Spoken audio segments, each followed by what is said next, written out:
nti awo tutuusaawo nti buli omu ajja kusirika okulwaliro Lukwago enkyase muju lujja kutuuka ku mulala ne ku mulembe gw'Obote Museveni si omu ku be baatwala ne babattira Namanve ne Mugwamini naye ate be baalwana baafa ne babaziika ne guno omulembe gujja kuggwa kyenjagala okusaba abantu kwe kumanya nti omulembe guno mulina obuvunaanyizibwa okugulwanyisa mpaka nga mugugjeewo bwe muneesibira mu bitaala ne mwebikabulangiti bajja kunona bataata bakumi wano n'abakazi n'abaana mpaka mwenalo muliggwawo. President Museveni bw'avaayo n'ayogera oluusi awulikikanga bino ebigenda mu maaso naye abimanyi. President Museveni kati ow'omulundi guno olowooza asobola okukkiriza abantu ne bawamba sitayiro ya Lukwago ebigenda mu maaso oba olowooza nti bino action ziri independent of Muhoozi? Abakaddiwa banafuwa mmwe abalaba mulowooza ng'abakyali oli baba bakaddiye. Mugabe mukyala we Grace yakuŋŋaanyaako ekibiina ky'abakyala Women's League eya ZANU-PF mu kisaawe ng'enambole ne bajjula n'agamba Mugabe babuulira ani addako babuulire nga Mugabe atunula bw'ati alinga ng'ekita kyali mu magezi nimwe mukazi yalagira. Kati Museveni bw'aba nti takyasobola kukoma ku mutabani we alabika atuuse emyaka gy'aba Mugabe kubanga okaddiwa tetukaddiwa kyekimu. Nze kitange yafa ku myaka 97 ng'akyategeera ni mulimu bw'osanga beekinana nga obwongo bwapunguuka. Kati Museveni waali olwaleero abamusubira nti akyalina amaanyi agatambuza Uganda yasigazaamu katono.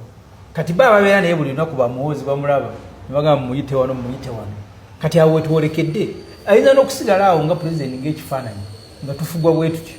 So n'olwekyo asuubira oli Museveni eyabeeranga with the total authority ku ggwanga. Kati awo mumulinde ku bantu bagenda kutufuga kyovula abambuke wasale. Oli wamu oba Prime Minister n'akwata konvoyi n'agenda wasale n'amwebaza bamanyi nti kati Museveni ayambwako okulembera Uganda. Ndabye akasembayo ku nsonga eyo ndabye olwaleero Muhoozi era mu byakoze alonze Kiryowa Kiwanuka Minister wa Defense alina okuba nga ye supervisor we amulonze okubeera mumyuka mupiero y'omu Buganda.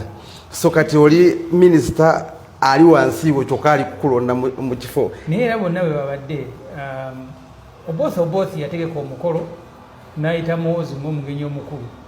Abaali ku mukono nga nti helikopita ya Muhoozi egudde e Nateete mugereza wano ng'Ekatonga we tuli n'engato teyazambala n'adduka emisinde emmotoka agenda yanirize Muhoozi atuuse naye ng'adduka okwaniriza ye mukama wooli gwadduka okwaniriza.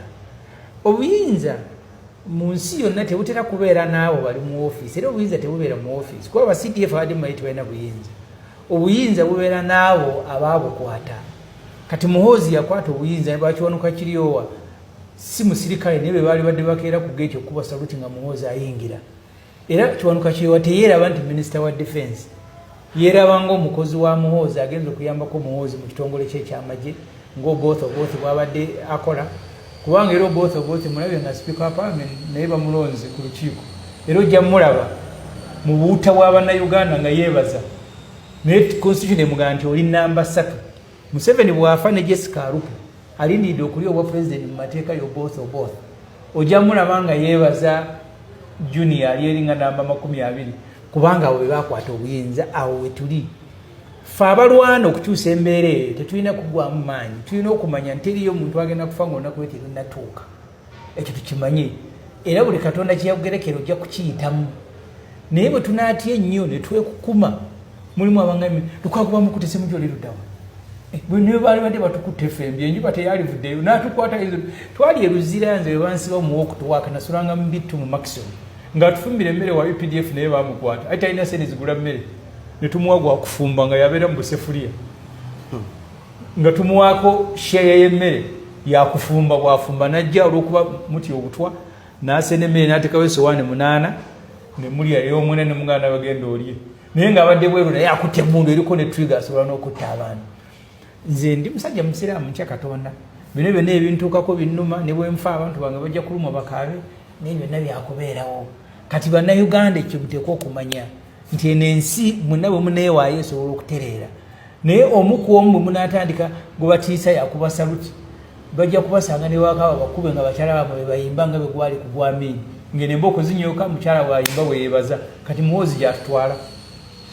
Nalabye luli wiiki ewedde waliyo okusoma budget era mu bingi ebyasoma of course last week twanyonyola ku budget eyo naye ku luno ababaka ba opposition bajja kololo so nga ate state of the nation tebajja. First of all mwabereranga mu parliament okujja mwatendinganga budget speech. Parliament njiruddemu myaka 15 mulimu bye twabeeramuko mu ntandikwa naye enkola y'abantu eyawukana. Nze twaliko ku Serena awo nga Museveni yazze okwogera budget minisita yasooka naye nga namweweredde yayogeranga kimu ne mukuba olwe mu dakiika 5 yali afundikidde speech. Bwe mba mukkiriziganyizibwa twagenda n'ebipande byaffe bimuvoola ng'omuntu eyali akamala okubba obululu. Ebyembi bannaffe nga bwe twabiwandiika abasinga obungi byabalemera mu makooti. Twali ababiwalika twalinganga mukaaga balangenda okutunda babiganga ebipande babona bajja kasabiti nga biri muno mu makooti baatidde bijjayo. Abantu mulimu okulwana balaba ng'ekintu ekissa omuntu wansi ayita obulaba Museveni abakalabakala be bayingiriza ku ne balwana ne batwala obuyinza basemwogerera abeetekamu ddigi baasigala wano. Ne mu kulwana ne mu palamenti omunze nkirabiddemu nga abaka ba palamenti ab'opposition bennyini be bakukumaakuma nti awo oyitiriza nga nabe naale muti banaakukomako. Olunaku lumu Oulanyah yajja n'aleeta poliisi ne banjoola mu palamenti. Abaali bantuukirira nti nfulume Oulanyah ngambye nfulume ne munga sijja kufuluma nga n'aba opposition kwe bali banga tujja kuyako ntugete embarasi semujjo ne manga poliisi nze sijjangako wano nti najja mu hoteri kufuna bitiibwa mbeera ku street ne banjuza amakooti bwona agayinzako mu palamenti nga kijja kumusanyusa. Kati twakkiriziganyanga okukola ebintu abamu tebabikola ne mugaa tetugenda kukola kino abalala ne bakikola. Kati abagenze kololo ekyo kye basobola ate nze saagala kunenya muntu ng'akoze kyasobola. Dr. Besigye ye yatugambanga bwe muba temugenze mutekukumekinga sure nga ne bali tebagenze baba bagenze nga ne babakaluubiridde which is possible. Abantu batano nga mwagenze ko ne muyimba obuyimbi ffe twayimba okutogikwatako ennaku kadaga pameni nemulema nga tetulina bwe tukubye tuyimba buyimbi national anthem. Naye okutya tekuli mu bantu betukulembera n'abakulembeze nabo balina okutya. Ate bumubeera ne banno mmwe nga babakulembera kiba kirungi okussa ekitiibwa mu ekyo kye babeera basazeewo. Nze lumu muganda wange Muwanga Kivumbi yatufulumya kati naye Museveni yamusiba. Nali saagala okufuluma nga mwagala tubeere muno tuwuganire muno naye n'adumbira ntugende okuwa ekitiibwa omuntu akulembera ntufuluma. Twayombera wenu nga munga lwaki otufulumiza. So kati ogende kololo oba temugenze kyemwetaagisa nti bwe muba mukulembera abantu buli kyemugenda okukola bakitegeera ate ne bakitegeera bulungi. Butakitegeera bulungi batandika kubakubamu ebituli. So kati generally njagala